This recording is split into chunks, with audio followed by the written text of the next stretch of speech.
विद्युत चुम्बकीय के अंतर्गत आज का जो हमारा अध्ययन बिंदु है वो विद्युत ध्रुवण तथा परावैद्युत पट्टिका के कारण विद्युत प्रवृत्ति क्या होती है, विद्युत ध्रुवण सदिश क्या है, इनके बारे में हमें विस्तृत अध्ययन करना है। तो माना ये कोई एक संधारित्र प्लेट है, जिसकी ए प्लेट पर सिग्मा फ्री पृष्ठ आवेश घनत्व का धनावेश है तथा प्लेट बी पर समान परिमाण का ऋण आवेश घनत्व है, सिग्मा फ्री उत्पन्न हो जाता है। यदि प्लेटों के मध्य परावैद्युत माध्यम नहीं है तो प्लेट ए से बी की ओर जो विद्युत क्षेत्र होगा उसकी तीव्रता होगी E0 बराबर sigma free upon epsilon not. जब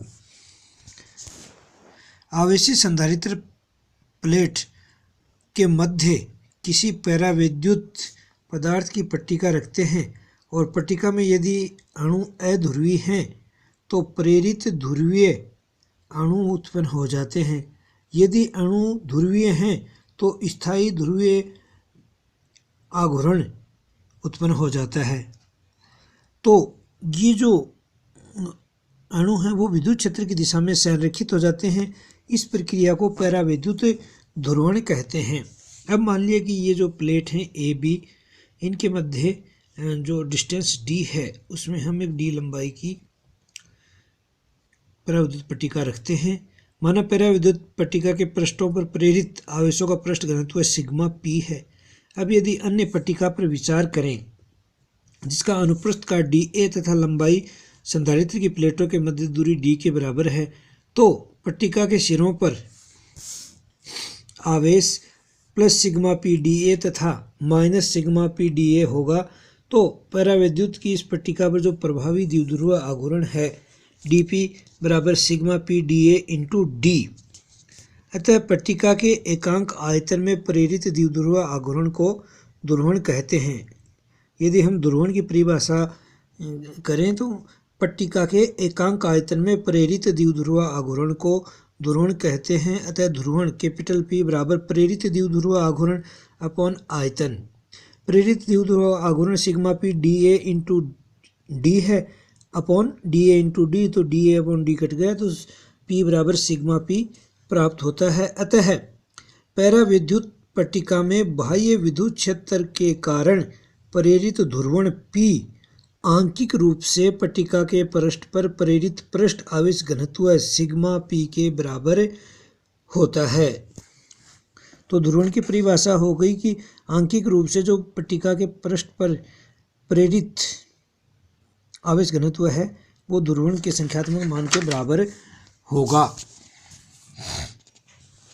अब माना बाह्य विद्युत क्षेत्र के कारण परावैद्युत पट्टिका के पृष्ठों पर प्रेरित विपरीत आवेशों का स्वयं का विद्युत क्षेत्र EP उत्पन्न हो जाता है, तो इसकी दिशा बाह्य विद्युत क्षेत्र के विपरीत होगी। इस चित्रानुसार बाह्य विद्युत क्षेत्र की दिशा प्लेट E से B की ओर है तथा परावैद्युत पट्टिका के कारण जो विद्युत क्षेत्र है EP उसकी डायरेक्शन B to A है। अतः प्रेरित ध्रुवण के कारण उत्पन्न विद्युत क्षेत्र EP बराबर minus sigma P upon epsilon not. यहाँ माइनस साइन इसलिए लगाया कि इसकी डायरेक्शन बाह्य विद्युत क्षेत्र के अपोजिट में है। चूँकि सिग्मा P बराबर P होता है तो EP बराबर माइनस P अपॉन एप्सिलॉन। या सदिश रूप में बात करें तो EP बराबर माइनस सदिश P अपॉन एप्सिलॉन नॉट। द्वितीय हमारा जो बिंदु है वो है विद्युत प्रवृत्ति इकाई। तो समदैशिक माध्यम में अर्थात ऐसा माध्यम जिसमें हर डायरेक्शन में जो विद्युत क्षेत्र का मान है, ध्रुवण का मान है वो समान हो, तो ध्रुवण P विद्युत क्षेत्र की तीव्रता E के समानुपाती होता है। अर्थात ध्रुवण P प्रोपोर्शनल टू E या P बराबर एप्सिलॉन 0 काई E। यहाँ पर जो काई है एक विमाहीन नियतांक है जिसे विद्युत प्रवृत्ति कहते हैं तथा समदैशिक माध्यम में इस राशि ये विद्युत प्रवृत्ति है वो अदिश राशि होती है। यदि माध्यम विषमदैशिक माध्यम हो अर्थात डायरेक्शन के साथ ध्रुवण का मान चेंज होता है तो उसमें काई को टेंसर के रूप में व्यक्त किया जाता है। तीसरा हमारा जो बिंदु है वो है विद्युत विस्थापन। चूँकि परावैद्युत में परिणामी विद्युत क्षेत्र की जो तीव्रता है वो दो प्रकार की तीव्रताओं के योग के बराबर है। बाह्य विद्युत क्षेत्र E0 तथा प्रेरित विद्युत क्षेत्र EP, अर्थात E बराबर E0 प्लस EP। इनकी वैल्यू रखते हैं तो E बराबर 1/ε0 sigma free minus sigma P, but sigma P बराबर कैपिटल P ध्रुवण, अतः E बराबर sigma free minus P upon ε0। इससे सिग्मा फ्री बराबर हमें प्राप्त होता है ε0 E प्लस P। तो उक्त समीकरण के अनुसार ε0 E प्लस P एक ऐसी भौतिक राशि है जो केवल मुक्त आवेश घनत्व सिग्मा फ्री पर निर्भर करती है। इस राशि को विद्युत विस्थापन सदिश D के रूप में परिभाषित करते हैं। अतः विद्युत विस्थापन D बराबर सिग्मा फ्री बराबर ε0 E प्लस P। यदि सदिश रूप में इसको व्यक्त करें तो सदिश D बराबर ε0 E प्लस P। अब चूंकि यदि हम पैराविद्युतांक की बात करें तो एप्सिलॉन अपॉन ε0 का जो अनुपात है वो पैराविद्युतांक के बराबर होता है। साथ ही साथ E0 अपॉन E का अनुपात है वो भी पैराविद्युतांक के बराबर है। अतः एप्सिलॉन E बराबर ε0 E0 बराबर D बराबर सिग्मा फ्री। अतः D बराबर एप्सिलॉन E बराबर ε0 E प्लस P, जिसे P बराबर एप्सिलॉन माइनस ε0 इंटू E। यदि ε0 कॉमन में ले लेते हैं तो P बराबर ε0 into epsilon R minus 1 into E। ये P और E के मध्य एक संबंध प्राप्त होता है। साथ ही साथ यदि हम एप्सिलॉन E बराबर ε0 E प्लस ε0 का E लिखें, E से E कैंसिल, तो एप्सिलॉन बराबर ε0 1 प्लस काई, या एप्सिलॉन अपॉन ε0 बराबर 1 प्लस काई।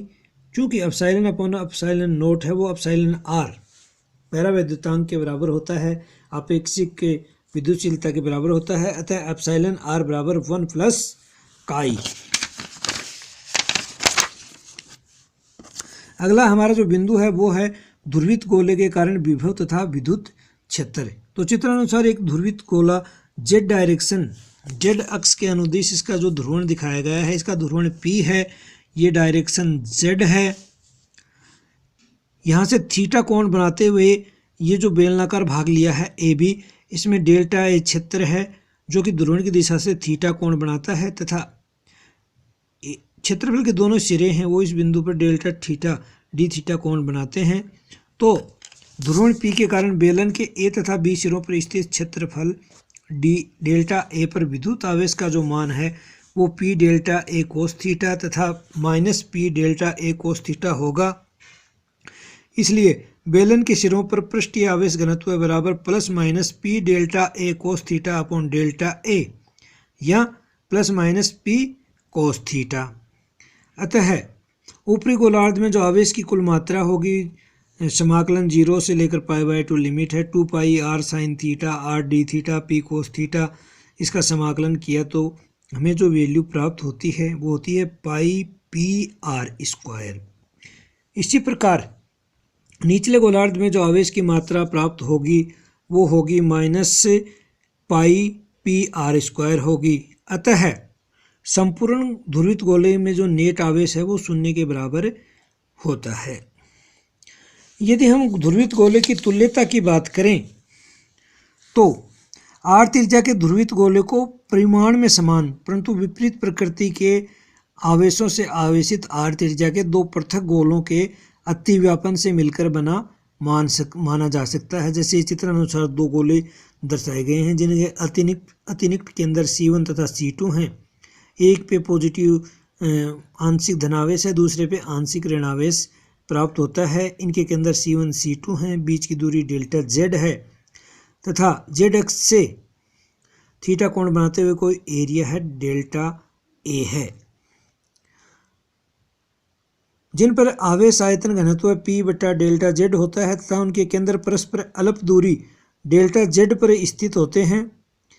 अतः इस गोले में जो कुल आवेश की मात्रा होगी वो 4/3 पाई R cube P by delta Z होगी, क्योंकि यहाँ P अपॉन डेल्टा Z आवेश आयतन आवेश घनत्व है।